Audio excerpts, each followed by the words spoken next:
Module 5, Problem Set 1. How many electrons are in an ion of oxygen-16 that carries a -2 charge? Okay, so we've made an anion of oxygen here.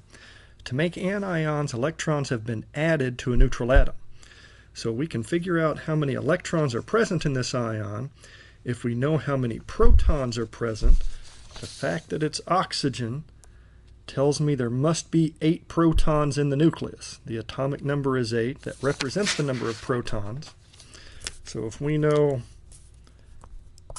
Z, representing atomic number, is 8, the number of protons must be equal to 8.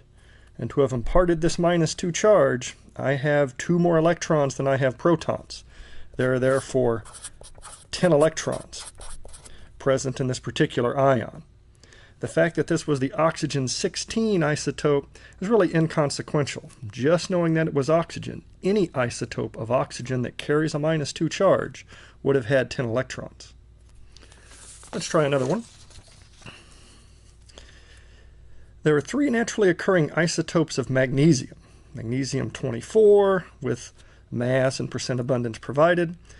Magnesium-25, again with mass and percent abundance provided. And magnesium-26, for which the mass has been provided.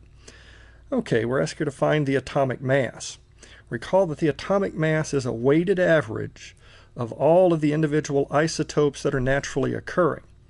So if I take these percent abundances in decimal form times the mass for the corresponding isotope and sum those, I should get the atomic mass. There is a piece of information that's missing, but we'll figure out what that is. Okay, so we're looking here for the atomic mass for magnesium, and we know that's going to be equal to the percent abundance in decimal form.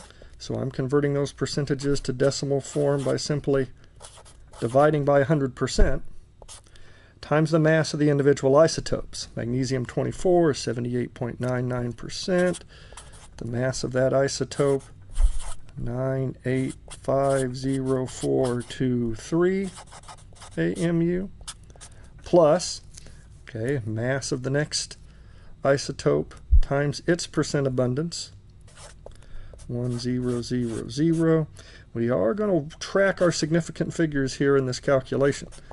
So let's be certain we're putting everything down that has been provided in the question. All right, and the third percent abundance is not provided, but we can easily figure out what that must be. If there are only 3 naturally occurring isotopes, the sum of the 3 percentages would have to be 100%, or 100% minus the 78.99 minus 10 must leave me the percent abundance for the magnesium-26 isotope. Do that little bit of arithmetic and we'll discover that is 11.01%, or 0.1101 in decimal form, times that particular mass.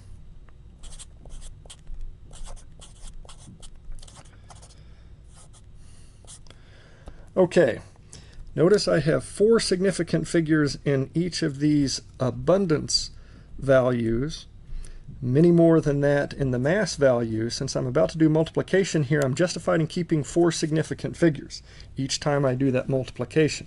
Okay, let's see what we get for each of these terms. That first term would have given me 18.94. Okay, there's the 4 significant figures I'm justified in keeping. And to signify I know my significance has ended, I'm going to write these other numbers slightly smaller. That's telling me, okay, here's the number I'm going to stick in my calculator, but I know my significance has ended there. After 4 significant figures, it's ended at the hundredths place. Okay, do the same thing for these other values. 2.498, there's my 4 significant figures, slightly smaller, 5, 8, 3, 7, and so on. I do this bit of arithmetic, 2.860, slightly smaller, 6, 8, 3, and so on. Really, I've got this to many, many decimal places stored in my calculator, and then I've added these 3 values together. Okay, recall the order of operation was we did multiplication first, then we did the addition. Okay, now that I'm adding these values together, it's the number of decimal places that determines how many significant figures are kept in the final result.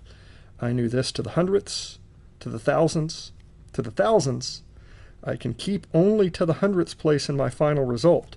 When I sum these three values together, reporting only to the hundredths place, I get an answer of 24.31 AMU.